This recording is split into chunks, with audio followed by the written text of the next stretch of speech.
요한복음 15장 1절부터 8절까지 말씀을 우리 한 목소리로 함께 읽겠습니다. 시작. 나는 참 포도나무요 내 아버지는 농부라. 물은 내게 붙어 있어 열매를 맺지 아니하는 가지는 아버지께서 그것을 제거해 버리시고 무릇 열매를 맺는 가지는 더 열매를 맺게 하려 하여 그것을 깨끗하게 하시느니라. 너희는 내가 일러준 말로 이미 깨끗하여 내가 내 안에 거하라 나도 너희 안에 거하리라. 가지가 포도나무에 붙어있지 아니하면 스스로 열매를 맺을 수 없음같이 너희도 내 안에 있지 아니하면 그러하리라. 나는 포도나무요 너희는 가지라. 그가 내 안에 내가 그 안에 거하면 사람이 열매를 많이 맺나니 나를 떠나서는 너희가 아무것도 할 수 없음이라. 사람이 내 안에 거하지 아니하면 가지처럼 밖에 버려져 마르나니 사람들이 그것을 모아다가 불에 던져 사르느니라. 너희가 내 안에 거하고 내 말이 너희 안에 거하면 무엇이든지 원하는 대로 구하라. 그리하면 이루리라. 너희가 열매를 많이 맺으면 내 아버지께서 영광을 받으실 것이요 너희는 내 제자가 되리라. 아멘. 저는 이 시간 예수님의 제자에 대해 이야기를 나누려고 합니다. 사랑하는 성도님들께 질문을 한 가지 던져보겠습니다. 나는 누구입니까? 우리들은 어떤 사람들입니까? 다른 사람에게 자신을 설명할 수 있는 표현은 매우 다양합니다. 하나님의 자녀, 하나님의 백성, 그리스도인, 주의 종 등으로 말이죠. 그런데 문득 저는 이런 생각을 했습니다. 나는 예수님의 제자입니다 라는 고백, 이 고백을 얼마나 자주 얼마나 많은 사람들 앞에서 하고 있는가, 그리고는 그 고백과 또 그에 대한 생각을 잘 하지 않는다는 것을 발견을 했어요. 그리고 제가 예수님의 제자라는 사실을 어쩌면 망각하고 살아가고 있지는 않은가 하는 의문도 들었습니다. 저는 주님의 부르심으로 인해서 예수님의 제자가 되었음에도 불구하고 왜 예수님의 제자로서 살고 있지 못한가에 대한 고민이 시작된 것이죠.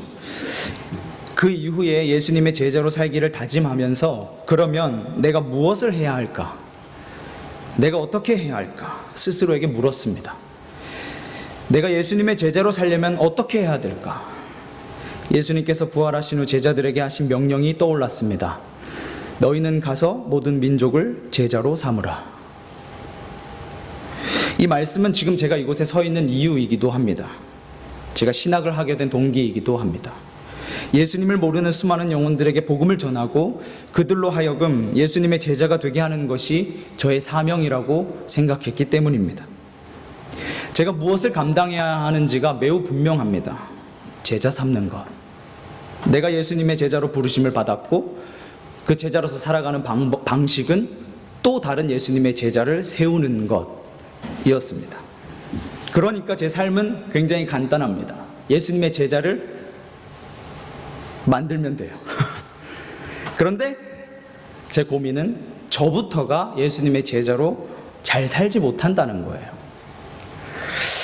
제 삶의 문제점처럼 어떤 사람들을 만날 때마다 그런 고민들을 많이 하는 것을 보았습니다. 예수님의 제자로서 참 부족한 모습, 예수님의 제자라고 하기에는 참 부끄럽다라는 고백들.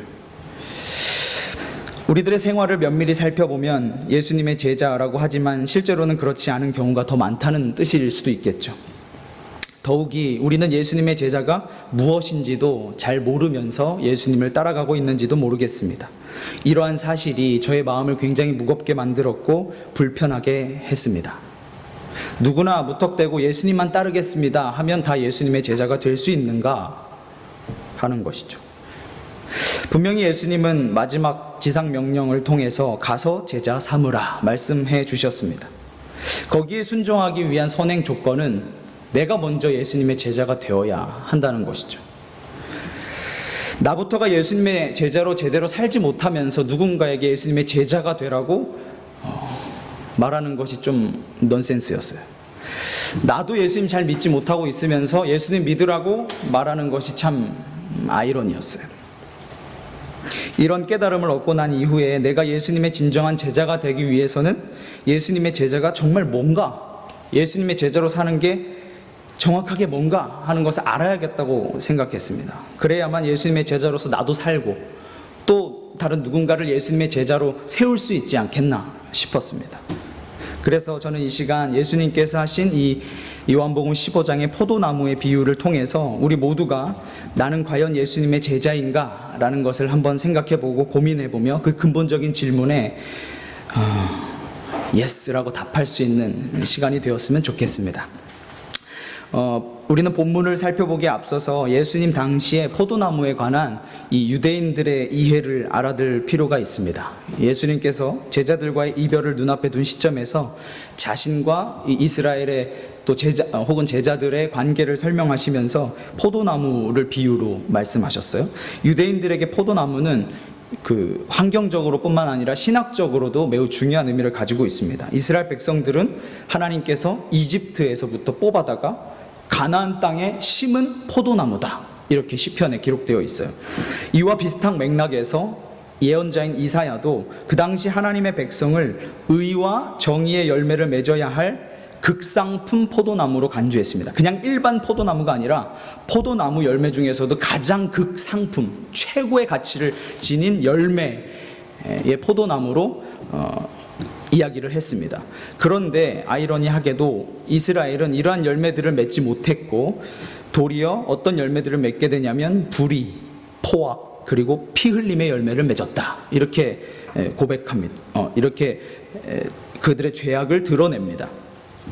마찬가지로 에스겔도 이스라엘을 포도나무로 비유를 하는데요. 포도나무가 멀쩡할 때도 별로 쓸모가 없거든요. 사실은 포도나무가 삐쩍거리고 뭐 별로 이렇게 가구 재료도 사용할 수 없어요. 에스겔이 실제로 그런 이야기를 해요. 가구 재료, 멀쩡할 때도 가구 재료로도 사용할 수가 없는데 불에 탄 후에는 어떻게 그것을 쓸 수 있겠냐, 이렇게 책망을 해요. 그러니까 이스라엘 백성들이 하나님의 뜻을 거부하고 교만하게 자신들의 생각을 따라 살고 우상을 섬기며 사는 모습을 호되게 질책했던 것이죠. 그런데 이런 배경에서 분명히 예수님의 제자들도 구약의 율법 이런 이해들을 다 가지고 있었을 텐데 거기다 대고 예수님이 탁 던지시는 첫 마디가 내가 참 포도나무다, 이렇게 이야기하시는 거죠. 구약에서 줄곧 포도나무로 간주되어 왔던 이스라엘 백성들이 포도나무가 아니라는 얘기예요. 내가 포도나무다. 하나님의 백성 이스라엘은 더 이상 열매를 맺지 못하기 때문에 너희들은 안 된다, 이런 선언과도 같아요. 그렇기 때문에 참 포도나무가 될 수 없다라는 것이죠. 이런 가치 없는 포도나무를 대신해서 오신 분이 바로 예수님 자신이셨어요. 그러면서 이렇게 말씀하신 것이죠. 1절에 나는 참 포도나무요 내 아버지는 농부라.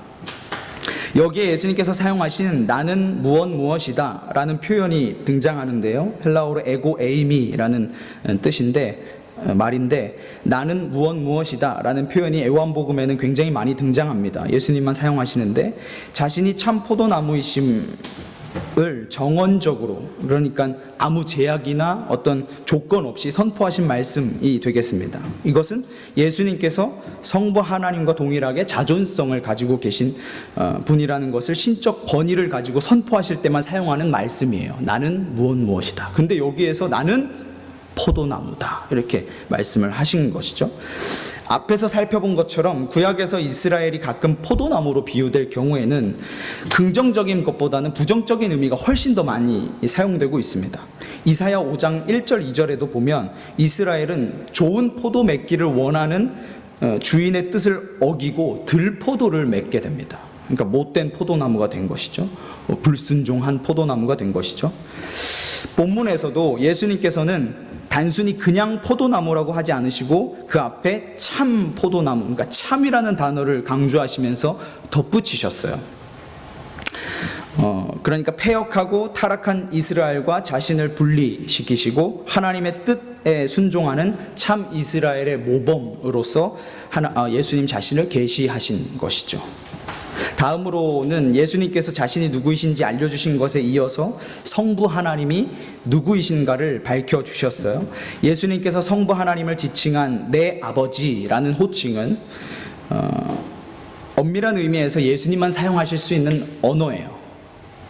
하나님을 내 아버지라고 부를 수 있는 것은 예수님만 사용하실 수 있는 언어인데, 엄밀하게 따지면, 왜냐하면 본질적 측면에서 예수님만이 유일하신 하나님의 아들이시기 때문에. 그러나 우리도 사용은 할 수 있습니다.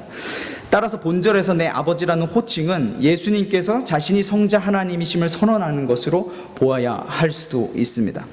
한편 그 본절에서 중요하게 제가 생각하는 단어는 농부라는 표현이에요. 하나님을 농부로 비유를 했는데, 농부라는 단어의 기본 의미는 이런 의미입니다. 땅을 경작하는 사람. 그러니까 농부라고 해서, 농부라고 우리가 생각하면 여러 가지를 떠올리실 수 있잖아요. 사람마다 농부라고 하면 떠오르는 이미지가 다 다를 수 있는데, 성경에서 어원적인 의미를 추적하면 땅을 경작하는 사람을 농부라고 성경에서는 이야기합니다. 그러니까 하나님께서 땅을 경작하시는 분이라고 이해하면 되겠습니다. 하나님께서 이 땅을 창조하셨고 그 땅을 경작하시는 분이시라는 것이죠. 거기에 포도나무가 심겨진 것이고, 이 의미에는 두 가지 의미가 담겨 있습니다. 하나는 소유자, 두 번째는 관리자. 그러니까 그 땅을 소유하신 분이 하나님이시고 그 땅을 관리하시는 분도 하나님이시라는 뜻이에요. 그러니까 거기에 심겨졌으니, 그 온 땅을 하나님께서 창조하셨고 다스리시고 계시는 그 땅에 우리가 심겨졌으니 참 포도나무로 열매를 맺어야 되는데 우리들은 그렇지 못하고 하나님께 불순종했다는 것이죠. 그것을 극명하게 대조적으로 보여주는 것이 내가 참 포도나무다, 내가 하나님 말씀에 다 순종했고 너희들에게 모범으로서 이렇게 보여주고 있느니라, 뭐 이런 말씀이 될 수 있겠습니다. 예수님께서 제 머릿속에 자꾸 안 좋은 말이 떠오르는데요. 성경은 이렇게 읽으면 굉장히 이렇게 경건하고 이렇게 거룩하고 이렇게 읽기가 쉽잖아요. 근데 아마 예수님 생각에는 제자들에게 좀 혼내고 싶은 마음이 있으셔서 그러시지는 않았을까 생각이 드는 게, 잘 좀 해라, 똑바로 해라, 뭐 이런 의미처럼 저는 읽혀져요, 예수님의 마음이. 그래서 여기서 기억할 것은 농부, 하나님께서 농부이신데 그 농부는 땅을 경작하시는 하나님이시고 그 의미 안에는 소유자, 우리의 소유자 되시고 관리자, 우리의 관리자 되신다는 것을 기억하시면 좋겠습니다. 그래서 이 농부이신 하나님께서 자신을 위해서 우리가 늘 예수님 안에 거하는 제자가 돼서 많은 열매를 맺기를 원하고 계신다는 말씀입니다. 2절을 보면 물은 내게 붙어 있어 열매를 맺지 아니하는 가지는 아버지께서 그것을 제거해 버리시고 무릇 열매를 맺는 가지는 더 열매를 맺게 하려 하여 그것을 깨끗하게 하시느니라. 농부의 목적은 단순히 열매 맺지 않는 가지를 잘라내는 것이 아니라 그 가지가 열매를 더 많이 맺게 하는 것에 있는 것이죠. 농부가 열매를 얻기 위해서 농사를 짓는 거 아니겠어요? 근데 자꾸 가지만 잘라내면 열매를 못 얻잖아요. 그러니까 농부의 목적은 가지를 치는 게 목적이 아니라 열매를 많이 수확하는 것에 목적이 있는 것이죠. 그래서 이 말씀이 그렇게 써 있는 것입니다. 여기서 두 가지 단어를 좀 포인트로 짚어보려고 하는데요. 하나는 제거해 버리신다, 그리고 마지막에 쓰인 깨끗하게 하신다. 이 두 단어를 예수님이 대조해서 사용하고 계세요. 첫 번째 먼저 볼 것은 깨끗하게 하신다라는 단어인데요. 여기에서 사용된 단어 깨끗하게 하신다는 카다이레이라고 합니다. 거기 앞에 등장하는 제거한다라는 단어는 아이레이입니다. 그러니까 비슷하게 들리시죠? 맨 뒤에 있는 깨끗하게 한다는 카다이레이, 그리고 그 중간에 있는 제거한다라는 말은 아이레이. 그러니까 예수님이 이렇게 언어 유희를 쓰신 것 같아요. 단어와 차이가 있어요. 앞에 단어와 뒤에 단어가 물리적인 의미뿐만 아니라 도덕적이고 종교적으로도 깨끗하게 한다는 의미가 있어요. 이것은 가지가 더 많은 열매를 맺게 하시려고 하나님께서 취하시는 조치인데, 따라서 본절을 반으로 뚝 잘랐을 때 무릇으로 시작해서 제거하신다까지가 상반절인데, 여기서는 과실을 맺지 못함으로 제한받는 비참한 가지에 대한 언급이고, 두 번째 무릇에서부터 마지막 깨끗하게 하신다까지 하반절인데, 여기는 반대로 과실을 더 많이 맺게 하시기 위해서 정결케 되는 가지에 대한 언급이라고 할 수 있겠습니다. 이것처럼 예수님의 제자는 예수님으로부터 깨끗함을 입는다는 거예요. 그런데 우리가 열매를 맺지 못하면 하나님께서 제거하신대요. 그러나 중요한 것은 하나님께서 제거하신다, 여기가 포인트가 아니고 하나님께서 우리를 깨끗하게 하신다가 포인트예요. 우리가 더 많은 열매를 맺게 하시기 위해서 하나님께서 지금도 우리를 깨끗하게 만들어가고 계세요.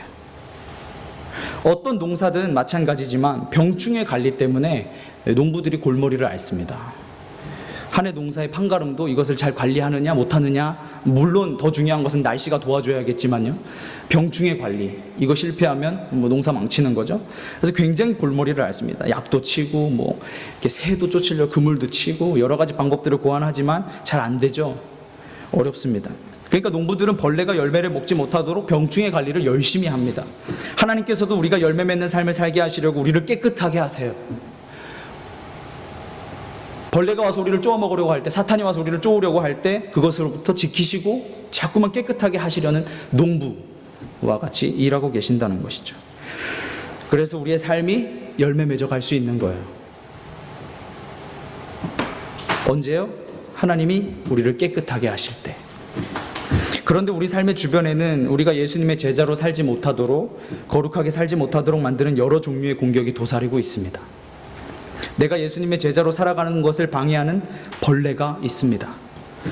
우리가 열매 맺음으로 하나님께 영광 드리지 못하도록 만드는 병충해가 있습니다.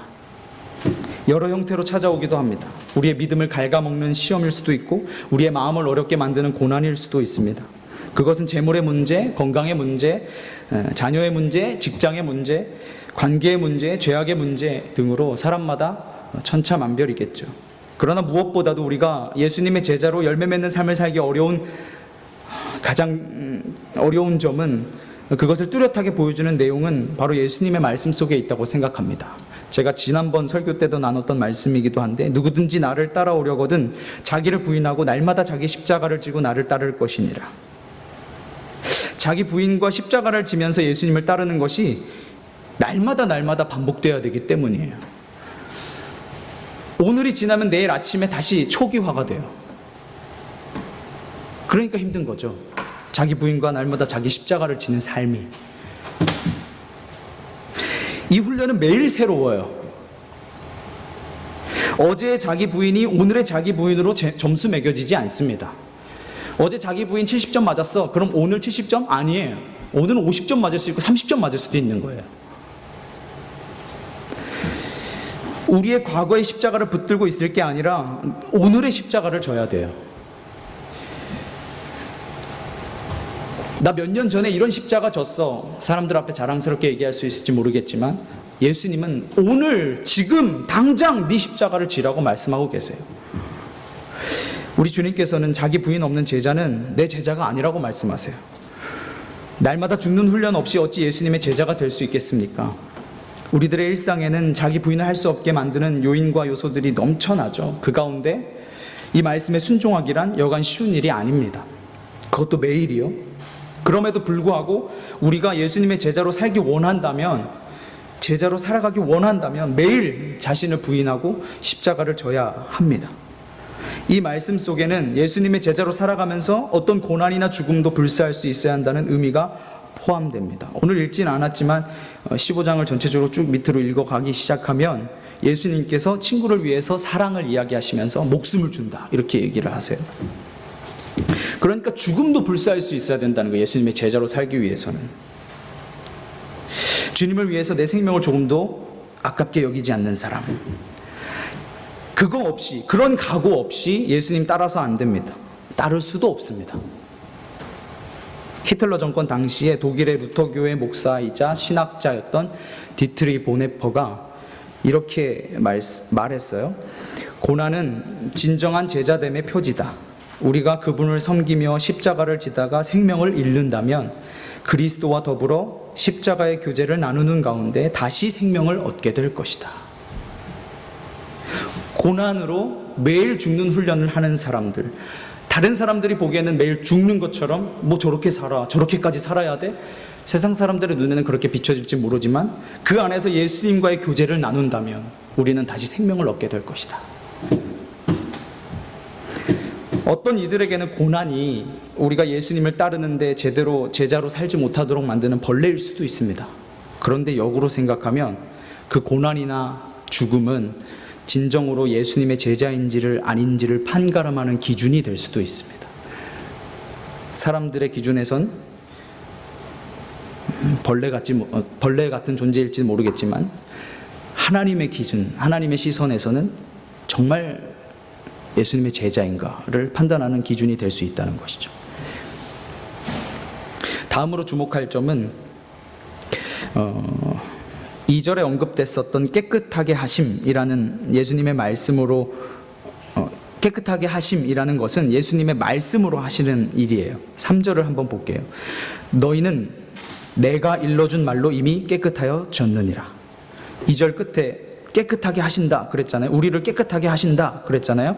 근데 이 깨끗하게 하시는 것은 무엇으로만 가능하냐면 예수님의 말씀으로.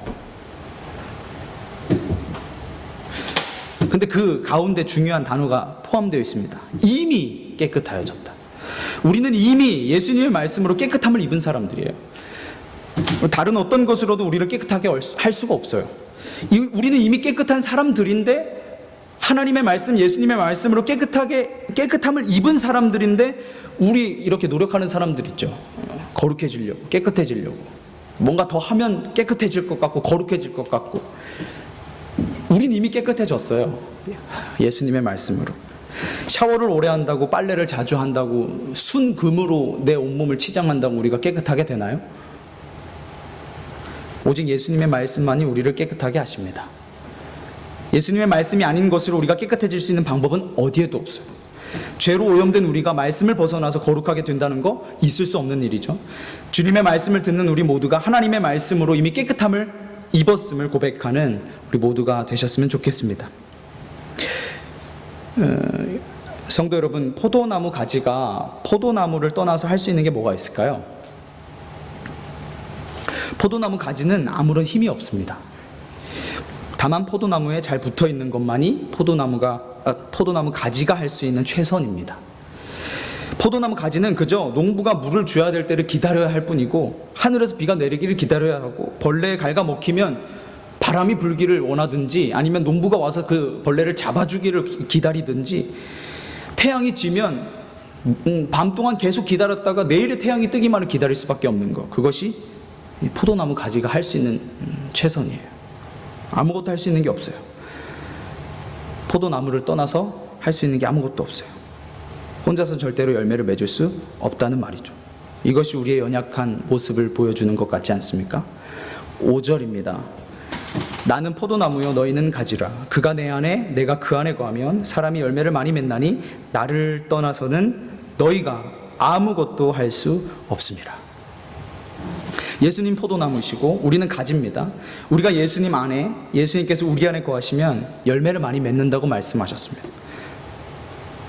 그러나 예수님을 떠나면, 그 가지가 떨어져 나가게 되면 우리는 아무것도 할 수 없습니다. 아주 단순하지만 명확한 진리의 말씀이죠. 여기 하반절에 나를 떠나서는에 해당하는 헬라어가 코리스 에무라는 단어인데, 내가 없이는 이라는 단어입니다. Without me.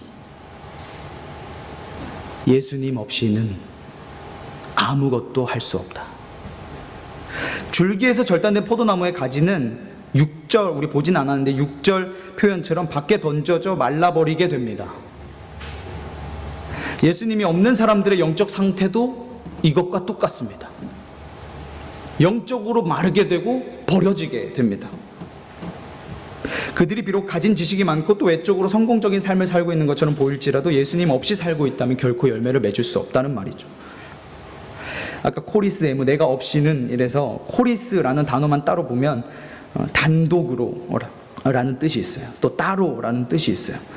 근데 이게 전치사격으로 쓰일 때는 뭐뭐 없이는, 무엇을 제쳐놓고는 이라는 의미가 있다고 합니다.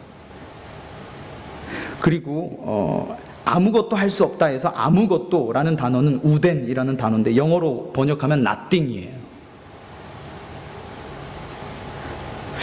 예수님 없이, 혹은 예수님을 제쳐두고 사는 사람, 예수님의 제자로 살지 않는 사람들은 그들에게 돌아갈 것이 전혀 없다는 것을 알 수 있어요.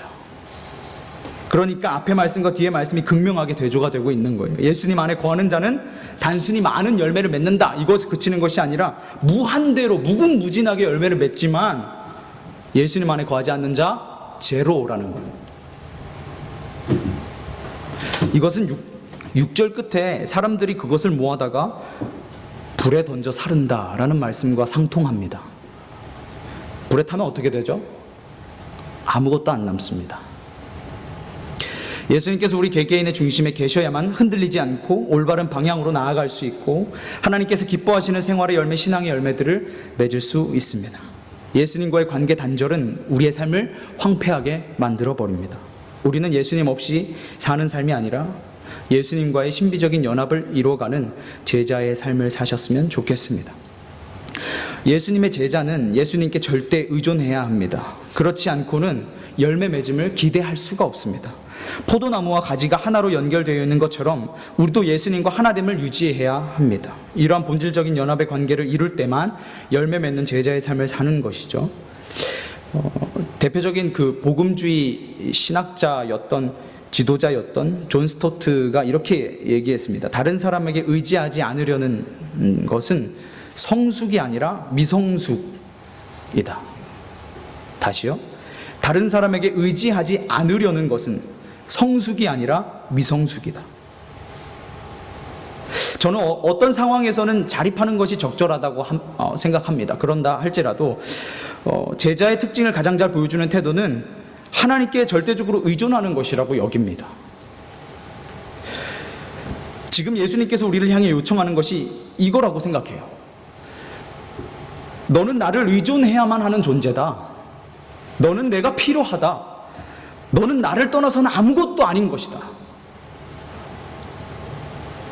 저를 포함한 우리 그레이스 교회 성도 여러분께서 예수님께 전적으로 의존하는 제자의 삶을 사셨으면 좋겠습니다. 인간은 근본적으로 타락한 본성을 가지고 있기 때문에 스스로는 하나님께서 원하시는 그 신령한 믿음의 결실을 맺을 수가 없습니다. 왜냐하면 이 본 15장 비유에서도 나타나고 있는데 이것은 어떤 성격을 바꾸는 것이거나 어떤 내가 가지고 있는 재능을 개발하는 것이거나 하는 차원이 아니라는 거예요. 성격은 어떻게 고칠 수 있어요? 가지고 있는 재능 더 개발할 수 있죠. 훈련하면, 노력하면. 근데 이것은 예수님 말씀하신 것은 생명의 문제예요. 건강한 포도나무 가지는 자연스럽게 포도 열매가 맺히기 마련입니다. 따라서 예수님의 제자로 열매 맺기 위해서는 예수님께 철석같이 붙어 있어야 돼요. 그래야만 예수님으로부터 생명을 공급받을 수 있으니까. 열매 맺지 않은 가지는 밖에 버려져 마르게 되고 결국은 사람들이 그것을 모아다가 불에 던져 사른다고 합니다. 이보다 비참한 인생이 어디 있겠습니까? 한평생 예수님 따르며 산다고 했는데 예수님이 제자로 산다고 그랬는데 결과가 불에 던져져서 타버리고 아무것도 남는 게 없다면 얼마나 비참한 인생일까요? 주님을 의지함 없이 내 멋대로 내 힘만 믿고 산다면 그런 결말을 보게 되겠죠. 주님께 버림받아 불에 살라지는 재와 같은 인생이 되고 말 것입니다. 나 혼자서는 아무것도 할 수 없습니다. 오히려 주님께 의존하여 주님께 쓰임받고 성령의 불에 살라지는 성령의 제물이 되면 얼마나 좋을까요? 하나님께서 자신이 영광 받으시기 위해서 인간을 지으셨다고 말씀하고 있습니다. 농부의 영광은 자신이 수고하여 가꾼 포도나무가 좋은 품질의 열매들을 주렁주렁 맺는 것에 있습니다. 그런데 우리가 열매를 맺지 못하면 하나님의 마음이 얼마나 아프실까요? 예수님의 제자된 우리는 주님의 영광을 위해서 좋은 열매를 많이 맺어야 합니다.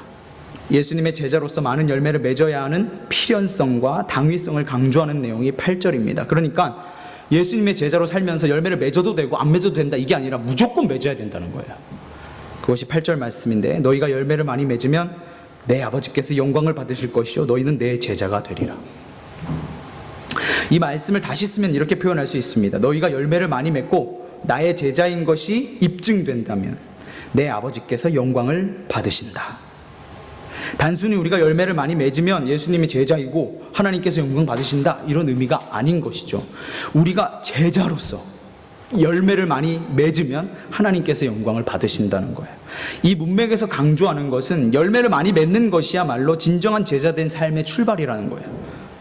예수님께서 참 포도나무시기 때문에 그분에게 붙어있는 가지는 열매를 많이 맺을 수밖에 없어요. 너무 쉽고 너무 간단한 진리인데도 초등학생들이 들어도 이해할 만한 진리인데도 우리가 그렇게 살지 못한다는 거죠. 예수님께서 참 포도나무시기 때문에 붙어 있기만 하면 되는데, 따라서 역으로 본문의 말씀처럼 많은 열매를 맺는 것은 예수님의 진정한 제자됨을 입증하는 것이고 마침내 하나님께 영광을 돌리는 길이 된다는 것이죠.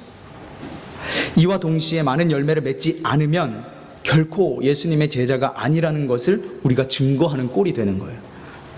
예수님께서 마태복음 7장에 그렇게 말씀하시잖아요. 그들의 열매로 그들을 알리라. 예수님께서 산상수훈 가운데 마태복음 5장에 보면 제자들에게 이렇게 말씀하시죠. 너희는 세상의 소금과 빛이다. 그러면서 이렇게 말씀하세요. 마지막에 16절에 그들, 그러니까 세상 사람들로 하여금 너희 착한 행실을 보고 하늘에 계신 너희 아버지께 영광을 돌리게 하라. 예수님의 지상사역 기간 중에 가장 궁극적인 관심사는 요한복음에 예수님이 기도하시는 것처럼 아버지를 이 세상에서 영화롭게 하는 것에 있었습니다. 그러니까 예수님은 항상 모든 사역, 모든 하시는 말과 행동에서 가장 최우선순위 관심사는 하나님이 영광스럽게 되는 것이었어요. 예수님의 제자는 하나님을 영화롭게 하는 삶을 살아야 합니다. 데이비드 왓슨이 제자도라는 자신의 책에서 독자들에게 이렇게 질문해요. 예수님께서 2000년 전처럼 이 땅에서 행하지 않는 현재 하나님의 영광이 어떻게 세상 사람들에게 보여줄 수 있겠는가? 저는 그 질문이 이렇게 답하고 싶습니다. 하나님을 믿는 그리스도인들이 예수님의 참된 제자가 되어서 많은 열매를 맺으면 하나님께서 영광을 받으시는 것은 물론이고 이를 통해서 세상 사람들이 하나님을 보게 될 것이라. 예수님의 제자가 되는 것은 한낱 개인의 신앙을 위한 자기 만족이 아닙니다. 나 제자 훈련했어. 자랑하잖아요, 우리는. 나 뭐 했어. 제자 훈련 받았어. 자기 만족이 아니죠. 단순히 교회 프로그램으로서 직분을 얻기 위해 밟아야 하는 단계도 아닙니다. 예수님의 제자가 된다는 것은 하나님께 영광을 돌리는 것입니다. 예수님의 제자가 된다는 것은 그래서 날마다 자신의 삶을 뒤돌아보고 되짚어 봐야 하는 것입니다. 오늘 내 말이나 행동을 통해서 하나님의 영광이 드러났는가? 혹여나 내가 잘못 판단해서 혹은 실수해서 다른 누군가를 실족하게 만들지 않았는가? 마음 상하게 만들진 않았는가? 하는 것 말이죠. 예수님의 제자는 입으로만 제자됨을 내세울 수 없습니다. 많은 열매로 예수님의 제자됨을 실증 내지는 실현해야 하는 것이죠. 혹시 3년 전이 어떤 해였는지 기억하신가요? 2017년. 우리에겐 참 의미 있고 뜻깊은 해였습니다. 바로 종교개혁 500주년을 기념하는 해였습니다. 그러니까 지금으로부터 503년 전인 1517년 10월 31일 독일의 비텐베르크의 한 성당에 35살의 젊고 용기 있는 한 청년이 등장합니다. 그 이름이 마틴 루터. 그는 타락한 교황주의의 부당성과 로마 카톨릭이 가지고 있었던 여러 가지 잘못된 내용들을 쭉쭉쭉 적어나가기 시작합니다. 100개에서 5개 모자란 95개.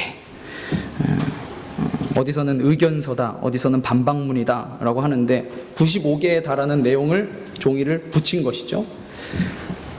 지금으로 말하면 교회 정문에다가 붙인 거예요. 세상이 발칵 뒤집혀졌습니다.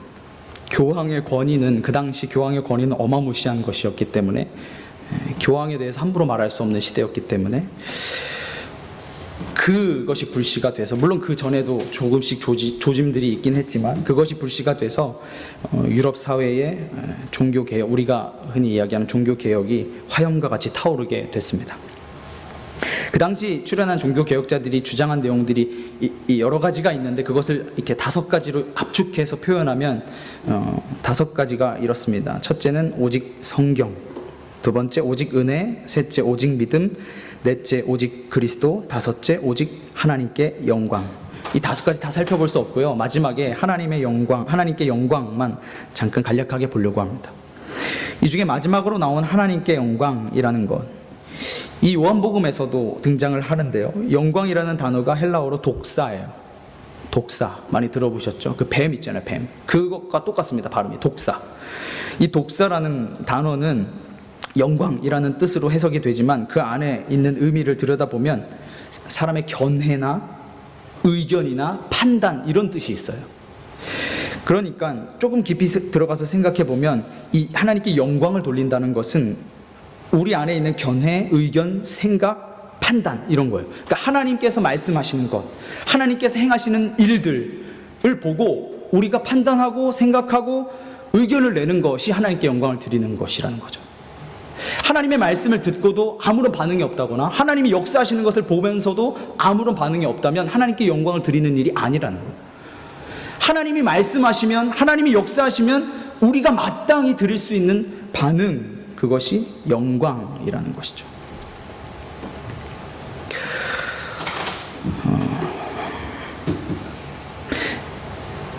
예수님의 제자로 살아가는 존재 목적은 하나님께서 영광 받으시는 것에 있습니다. 예수님의 제자로서 살아가는데 하나님께서 영광 받으시지 않는다, 그러면 우리는 실패한 것입니다. 예수님의 제자로 살아가는데 실패한 것입니다. 이것을 기억하며 우리의 인생이 많은 열매 맺는 제자의 삶이 되고 결국 하나님께서 우리를 통해 영광 받으시기를 원합니다. 말씀을 맺겠습니다. 제가 처음에 드렸던 질문을 다시 하겠습니다. 우리는 예수님의 제자가 되려면 어떻게 해야 할까요? 열매만 많이 맺으면 예수님의 제자가 되는 겁니까? 우리 주님께서는 그렇게 생각하지 않으세요. 저는 지금까지 포도나무의 비유 속에서 예수님께서 알려주신 제자가 되기 위한 3가지를 나눴습니다. 예수님의 제자는 첫째, 예수님의 말씀으로 깨끗함을 입는다. 결코 내 스스로는 깨끗해질 수 없다. 예수님의 제자는 예수님의 말씀으로만 깨끗하게 하심을 경험한다. 둘째, 예수님을 떠나서는 아무것도 할 수 없다. 내 힘으로는 할 수 있는 것이 없음을 절대로 잊지 마십시오. 예수님의 제자는 예수님께 꼭 붙어 있어야 합니다. 어떤 상황에서도 그분 안에 거해야만 합니다. 여기서 약간만 부연을 하면 예수님 안에 거하라 이렇게 말씀하셨는데 이것이 오늘 읽지는 않았지만 9절부터 19절까지를 보면 사랑이라는 단어가 10번이나 나와요. 1절에서 8절까지는 예수님 안에 거해야 된다, 예수님 안에 거해야 된다, 계속 이렇게만 표현하다가 9절부터, 바로 그 다음 절인 9절부터는 예수님의 사랑 안에 거해야 된다, 하나님의 사랑 안에 거해야 된다 이렇게 말씀하세요.